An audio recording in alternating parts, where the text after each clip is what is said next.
तो कहानी की शुरुआत साल 1989 के समय को दिखाते हुए होती है, जहां हम हाई स्कूल स्टूडेंट माइक को देखते हैं, जो कि बास्केटबॉल की प्रैक्टिस कर रहा होता है। असल में माइक हाई स्कूल का बास्केटबॉल स्टार होता है। यहाँ माइक के कोच मर्फी उसे बताते हैं कि आज रात एक स्काउट गेम खेलने आ रहा है और अगर तुमने अच्छा गेम खेला तो तुम्हें स्कॉलरशिप मिल सकती है। इसके बाद कोच सभी प्लेयर्स का फोटोशूट करने को कहते हैं। तब माइक नेड नाम के प्लेयर का इंतजार करने को कहता है। थोड़ी देर बाद वहाँ नेड आता है, जो कि हैरी पॉटर के कपड़े पहनकर आया हुआ था। नेड को देखकर सभी प्लेयर हंसने लगते हैं, जिससे माइक को बहुत दुख होता है, क्योंकि वो नेड का सबसे अच्छा दोस्त है। खैर, रात होने पर गेम शुरू होता है, जहाँ माइक और उसकी टीम के लिए चीयर किया जाता है और माइक भी अपने फैंस के लिए डांस करता है। अब जैसे ही गेम शुरू होने वाला होता है, तब माइक की नजर अपनी गर्लफ्रेंड स्कारलेट पर जाती है। इसलिए माइक जल्दी से स्कारलेट के पास जाता है और उसे हग करता है, लेकिन स्कारलेट का मूड ठीक नहीं था। इसलिए माइक उसे उसकी प्रॉब्लम के बारे में पूछता है। तब स्कारलेट बताती है कि वो प्रेग्नेंट है। ये सुनकर माइक बहुत हैरान हो जाता है, लेकिन स्कारलेट उसे गेम पर ध्यान देने को कहती है, क्योंकि ये गेम माइक के लिए बहुत जरूरी था। इसके बाद माइक गेम खेलने के लिए चला जाता है, लेकिन उसका पूरा ध्यान स्कारलेट पर ही होता है। इसी दौरान स्कारलेट उदास होकर वहाँ से जाने लगती है, जिसे जाता देख माइक अपना गेम छोड़ देता है और उसके पीछे चला जाता है। यहाँ माइक स्कारलेट को रोक लेता है और उससे कहता है कि मैं तुम्हारे साथ फैमिली बनाना चाहता हूँ, जिस पर स्कारलेट कहती है कि मेरी वजह से तुम्हारा फ्यूचर खराब हो जाएगा, इसलिए तुम्हें गेम पर ध्यान देना चाहिए। तभी स्कारलेट उससे दूर जाने की कोशिश करती है, लेकिन माइक उसे रोकता है और उसके साथ नई शुरुआत करने का कहता है। यहाँ से सीन शिफ्ट होता है और हमें 20 साल बाद का सीन दिखाया जाता है, जहाँ माइक की उम्र अब 37 साल हो चुकी है और वो अपने दोस्त नेड के घर में रहता है। नेड एक अरबपति था। वो दोनों एक साथ नाश्ता करते हैं और उनकी बातों से पता चलता है कि माइक की वाइफ स्कारलेट ने उसे घर से निकाल दिया है और वो उसके साथ डिवोर्स लेना चाहती है। इधर माइक अपने प्रमोशन का सोचकर काफी खुश था, क्योंकि उसे लग रहा था कि वो प्रमोशन होने के बाद अपने रिलेशन को ठीक कर लेगा। खैर, माइक अपने ऑफिस जाता है, जहाँ माइक का बॉस डीन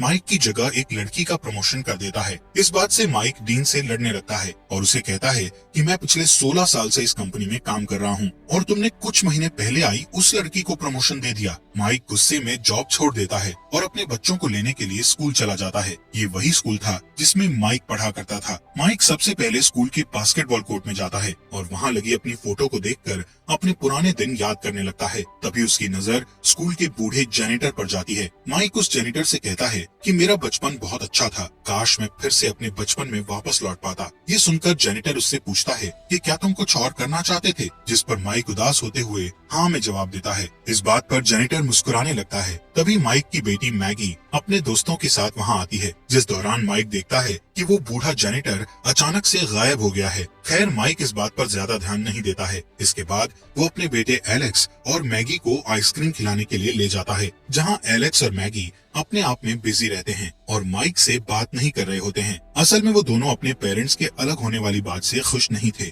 फिर वो दोनों को घर छोड़ देता है और बैकयार्ड में चला जाता है, जहाँ स्कारलेट बैकयार्ड में रखे कुछ सामान को फेंक रही थी, क्योंकि वो बैकयार्ड में कुछ बदलाव करना चाहती थी। पर माइक को ये सब पसंद नहीं आता है। साथ ही उनका अभी तक तलाक नहीं हुआ था और स्कारलेट ने अभी से अपनी नई जिंदगी की शुरुआत कर दी थी। इसलिए माइक को गुस्सा आता है और वो स्कारलेट से कहता है कि हम इतने साल से एक साथ हैं, तो फिर अचानक से अलग कैसे हो सकते हैं। ये सुनकर स्कारलेट उससे कहती है कि अब हम एक दूसरे के साथ नहीं रह सकते। तभी स्कारलेट की फ्रेंड नॉमी वहाँ आती है और स्कारलेट को वहाँ से ले जाती है। अब माइक उदास होकर वहाँ से चला जाता है, जिस दौरान बहुत तेज बारिश होने लगती है। जैसे ही माइक एक पुल पर पहुँचता है, तो उसे पुल पर एक आदमी दिखाई देता है, जो कि नदी में कूदने की कोशिश कर रहा था। माइक उस आदमी को रोकने के लिए चिल्लाता है, जिससे वो आदमी पीछे मुड़कर देखता है। तब माइक को पता चलता है कि वो बूढ़ा आदमी कोई और नहीं बल्कि उसके स्कूल का जेनिटर है, जिससे वो आज ही मिला था। खैर, वो बूढ़ा आदमी माइक को देखकर मुस्कुराता है और अचानक से नदी में कूद जाता है। ये देखकर माइक जल्दी से पुल के किनारे जाकर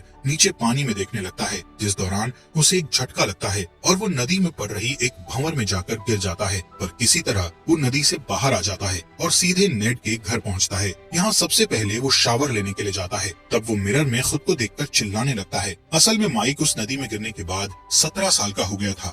माइक की चीख सुनकर नेड वॉशरूम में आ जाता है और माइक को अनजान समझकर उस पर हमला करने लगता है, जिससे दोनों के बीच हाथापाई होने लगती है। तब माइक उसे समझाने की कोशिश करता है लेकिन नेड उसकी बात नहीं सुनता। इसलिए माइक नेड को बचपन के बारे में बताकर उसे याद दिलाने की कोशिश करता है कि वो उसका दोस्त माइक ही है। तभी नेड की नजर माइक की पुरानी फोटो पर जाती है, जिसे देखकर नेड समझ जाता है कि वो उसका दोस्त माइक है। अब नेड और माइक समझने की कोशिश करते हैं कि आखिर उसके साथ क्या हुआ है। तब नेड कहता है, मुझे लगता है कि तुम्हें स्पिरिट गाइड ने वापस से 17 साल का बना दिया है। ये सुनकर माइक को लगता है कि वो बूढ़ा जेनिटर ही स्पिरिट गाइड था और उसी ने उसे 17 साल का बनाया होगा। इसलिए माइक जल्दी से अपने स्कूल जाता है और स्टूडेंट से उस बूढ़े जेनिटर के बारे में पूछने लगता है। तब माइक को एक फीमेल जेनिटर बताती है कि वो इस स्कूल की जेनिटर है और उसके अलावा यहाँ कोई भी जेनिटर नहीं है। तभी माइक को एक रोशनी दिखाई देती है जो कि फर्श पर पड़े पानी से आ रही थी। जब माइक पानी को देखते हुए आगे बढ़ता है तो वो बास्केटबॉल कोर्ट में पहुँच जाता है, जिससे उसे लगता है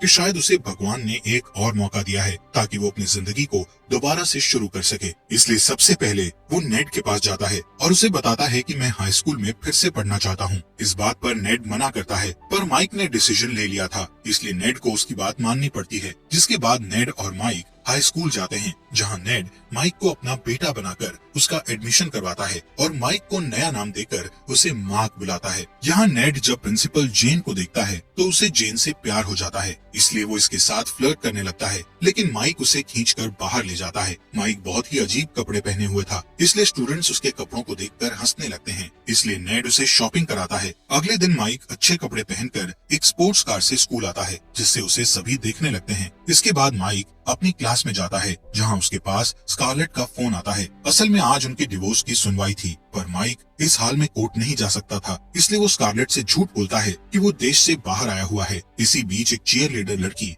माइक को डेट करने के लिए पूछती है। ये सुनकर स्कारलेट को बहुत गुस्सा आता है, इसलिए वो अपने वकील से दोनों बच्चों की फुल कस्टडी लेने को कहती है। तभी क्लास में मैगी आती है, जिसे देखकर माइक स्कारलेट से कहता है कि मैं अपने बच्चों के बहुत करीब हूँ और तुम मुझे उनसे दूर नहीं कर सकती। क्लास खत्म करने के बाद माइक बास्केटबॉल की प्रैक्टिस करता है। तभी कोच मर्फी की नजर माइक पर जाती है और वो माइक को बास्केटबॉल टीम में खेलने को कहता है। इसके बाद माइक वॉशरूम में जाता है और नेड को कॉल करके उसे खुशखबरी सुनाने लगता है। इसी दौरान माइक देखता है कि एलेक्स को किसी ने टेप से बांधकर वॉशरूम में बंद कर दिया है। वो एलेक्स से उसकी ऐसी हालत करने वाले का नाम पूछता है, जिस पर एलेक्स बास्केटबॉल टीम का नाम लेता है। यहाँ माइक एलेक्स को बताता है कि मैं तुम्हारे चाचा नेड का बेटा मार्क हूँ। माइक जल्दी से एलेक्स को खोलता है और उसे अपने साथ लंच के लिए ले जाता है, जहाँ माइक को पता चलता है कि एलेक्स को चीयर लीडर की हेड निकोल से प्यार है।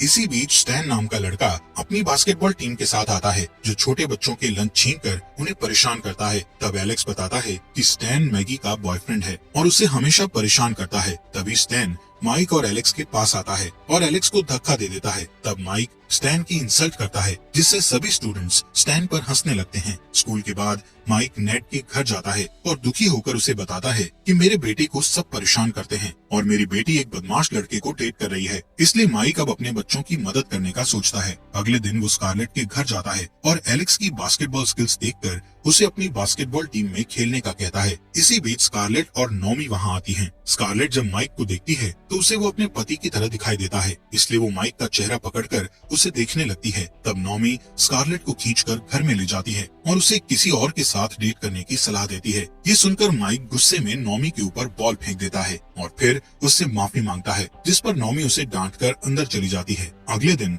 क्लास में माइक स्टैन और मैगी को किस करते हुए देखता है, जिससे उसे बहुत गुस्सा आता है और वो स्टैन पर हमला कर देता है, जिससे दोनों में लड़ाई हो जाती है और स्टैन माइक को बुरी तरह पीटने लगता है। तभी कुछ स्टूडेंट्स उनका वीडियो बना लेते हैं और उस वीडियो को वायरल कर देते हैं, इसलिए प्रिंसिपल माइक और उसके पिता नेड को ऑफिस में बुलाती है, जिससे नेड जेन से मिलने की खुशी में तैयार होकर आता है और जेन को इम्प्रेस करने की कोशिश करता है, लेकिन जेन उसे भाव नहीं देती है। इसके बाद माइक स्कारलेट के घर जाता है और स्कारलेट को बैकयार्ड में काम करते हुए देखता है। तब स्कारलेट उसे अपने पेड़ पौधे दिखाने लगती है। तब माइक डेली आकर स्कारलेट की मदद करने का सोचता है। साथ ही वो एलेक्स को बास्केटबॉल की ट्रेनिंग देने लगता है और मैगी को स्टैन से दूर रखने की कोशिश करता है। कुछ दिन बाद माइक और एलेक्स दोनों को एक ही टीम में ले लिया जाता है। इस बात पर स्कारलेट खुश होती है और माइक को अपना बैकयार्ड दिखाने ले जाती है, जहाँ माइक उसकी तारीफ करता है। तभी स्कारलेट उसे बताती है कि आज वो एक डेट पर जा रही है। यहाँ माइक स्कारलेट को मिरर के सामने नाचते हुए देखकर उसे डांस सिखाने लगता है, जिस दौरान वो स्कारलेट से उसके पति के बारे में पूछता है, जिस पर स्कारलेट कहती है कि मुझे पूरा यकीन है कि वो अब दोबारा मेरे साथ नहीं रहेगा। कभी एलेक्स वहाँ आता है और बताता है कि घर पर डीन आया हुआ है। असल में स्कारलेट माइक के एक्स बॉस के साथ ही डेट कर रही थी। इस बात से माइक नाराज हो जाता है और स्कारलेट से बात करने की कोशिश करता है, लेकिन स्कारलेट वहाँ से चली जाती है। जिसके बाद स्टैन वहाँ आता है और मैगी को अपने साथ एक पार्टी में ले जाता है। तब माइक भी एलेक्स को लेकर उस पार्टी में चला जाता है। यहाँ पार्टी में एलेक्स निकोल को देखकर भागने लगता है, जिस पर माइक उसे समझाता है कि उसे निकोल से भागना नहीं चाहिए बल्कि उससे बात करनी चाहिए। इसके बाद माइक मैगी को ढूंढने लगता है, जिस दौरान उसे मैगी की दोस्त रोकती है और उसके साथ फ्लर्ट करने लगती है, पर वो उन्हें किसी तरह समझाकर वहाँ से निकल जाता है और मैगी को ढूंढकर उससे पूछता है कि तुम्हें स्टैन में अच्छा क्या लगता है, जिस पर मैगी बताती है कि मैं स्टैन को पसंद करती हूँ और हाई स्कूल के बाद उसके साथ ही रहने वाली हूँ। ये सुनकर माइक को गुस्सा आता है और वो उसे स्टैन से दूर रहने को कहता है, पर मैगी गुस्से में वहाँ से चली जाती है। अगले दिन स्कूल में बास्केटबॉल मैच होता है, जिसे देखने के लिए स्कारलेट और डीन भी आते हैं, पर माइक की टीम एक नंबर से पीछे होती है। तभी माइक स्टैन को मैगी के साथ देखकर गुस्सा होता है, इसलिए वो स्टैन को बॉल पास करने की जगह एलेक्स को बॉल पास करता है, जिससे एलेक्स स्कोर करके टीम को जिता देता है। तब निकोल एलेक्स को बधाई देती है और एलेक्स बहुत खुश होता है। इधर नेड भी प्रिंसिपल जेन को डिनर डेट के लिए मना लेता है। यहाँ माइक निकोल और एलेक्स को एक साथ करने के लिए अपने घर में एक पार्टी रखता है और सबको इनवाइट करता है। जिसके बाद वो मैगी को रोते हुए देखता है, इसलिए वो उसके पास जाकर उससे रोने की वजह पूछता है, जिस पर मैगी बताती है कि मैंने स्टैन को इंटीमेट होने से मना कर दिया, इसलिए उसने मुझसे ब्रेकअप कर लिया। इस बात पर माइक उसे समझाने लगता है, लेकिन तभी मैगी उसे किस करने की कोशिश करती है। तब माइक दूर हट जाता है और उसे पार्टी में इनवाइट करके चला जाता है। रात में पार्टी के दौरान माइक एलेक्स और निकोल को एक साथ देखकर बहुत खुश होता है। दूसरी तरफ नेड जेन को डिनर डेट पर ले जाता है। इधर पार्टी में स्टैन मैगी से माफी मांगने की कोशिश करता है, लेकिन मैगी उसे माफ नहीं करती। तभी माइक वहाँ आता है और स्टैन को वहाँ से चले जाने को कहता है। तब स्टैन मैगी की इंसल्ट करता है, जिससे माइक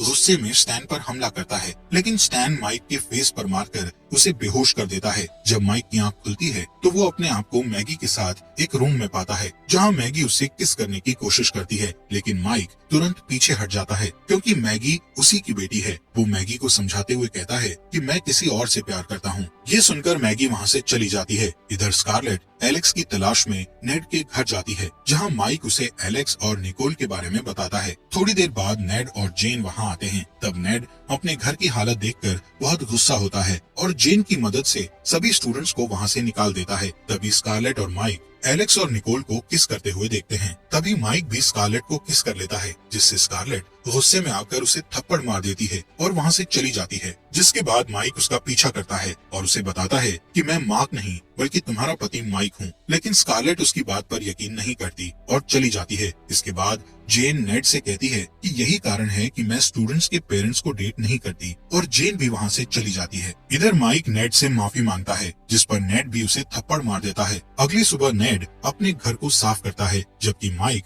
कल रात की घटना के बारे में सोचकर दुखी होता है। खैर, आज ही के दिन माइक और स्कारलेट के तलाक की भी सुनवाई थी, इसलिए माइक नेड से कोर्ट में चलने का कहता है, लेकिन कोर्ट में पहुंचने के बाद जज उन्हें बाहर निकालने का आदेश देता है, क्योंकि उन दोनों का इस केस से कोई भी संबंध नहीं था। पर तभी माइक चिल्लाते हुए कहता है कि मेरे पास माइक का एक लेटर है। ये सुनकर स्कारलेट उस लेटर को सुनने के लिए कहती है। तब माइक रोते हुए लेटर पढ़ता है और स्कारलेट को याद दिलाता है कि वो दोनों कैसे मिले थे और वो उससे कितना प्यार करता है। साथ ही वो स्कारलेट से सभी गलतियों के लिए माफी मांगता है और डिवोर्स का मना करता है। ये सुनकर स्कारलेट भी दुखी हो जाती है। तभी माइक उस लेटर को वहीं छोड़कर बाहर चला जाता है। स्कारलेट जज से सुनवाई की डेट आगे बढ़ाने का कहती है, और जब वो उस लेटर को देखती है तो उसमें सिर्फ डायरेक्शंस के बारे में लिखा होता है। यहाँ माइक नेड से कहता है कि मुझे अपने परिवार से दूर हो जाना चाहिए और अपनी नई जिंदगी शुरू करनी चाहिए। दूसरी तरफ स्कारलेट माइक की 1989 के समय की तस्वीर देखती है, साथ ही एक लेटर देखती है जो कि माइक ने उसके लिए लिखा था। यहाँ से सीन शिफ्ट होता है और हमें बास्केटबॉल कोर्ट का सीन दिखाया जाता है, जहाँ कोच मर्फी माइक से कहते हैं कि आज एक स्काउट आने वाला है और ये मैच उसके लिए बहुत जरूरी है। इसके बाद टीम की एक फोटो ली जाती है। ये सेम वैसा ही सीन था जैसे कहानी की शुरुआत में दिखाया गया था। मैच शुरू होने के दौरान स्कारलेट और मैगी भी वहाँ आते हैं। जैसे ही मैच शुरू होता है तब माइक स्कारलेट को वही स्पेशल पोज दिखाता है जैसा उसने 1989 में दिखाया था। इस पोज को देखकर स्कारलेट समझ जाती है कि वो उसका पति माइक है। स्कारलेट को लगता है कि उसे यहाँ नहीं होना चाहिए था, इसलिए वो यहाँ से बाहर जाने लगती है। तब माइक एलेक्स को बॉल देकर स्कारलेट के पीछे चला जाता है। इसी दौरान हम उस बूढ़े जेनिटर को देखते हैं जो कि माइक को देखकर मुस्कुराता है। इधर माइक जैसे ही स्कारलेट के पीछे दौड़ता है तब वो वापस से 37 साल का हो जाता है और स्कारलेट को गले लगाकर उससे कहता है कि वो हमेशा उसके साथ रहना चाहता है। यहाँ स्कारलेट उसे माफ कर देती है। दूसरी तरफ एलेक्स के कारण हाई स्कूल बास्केटबॉल मैच जीत जाता है। कहानी के आखिर में माइक नेड का शुक्रिया करने के लिए उसके रूम में जाता है और देखता है कि नेड और जेन एक दूसरे के साथ रिलेशन में आ चुके हैं। इसके बाद माइक को हाई स्कूल के बास्केटबॉल कोच की जॉब मिल जाती है और वो दोबारा से अपनी फैमिली के साथ खुशी से रहने लगता है। और इसी के साथ ये मूवी यहीं पर खत्म हो जाती है। दोस्तों, आपका दिल से शुक्रिया आपके अपने फॉक्स एक्सप्लेनर हिंदी चैनल को सब्सक्राइब करने के लिए।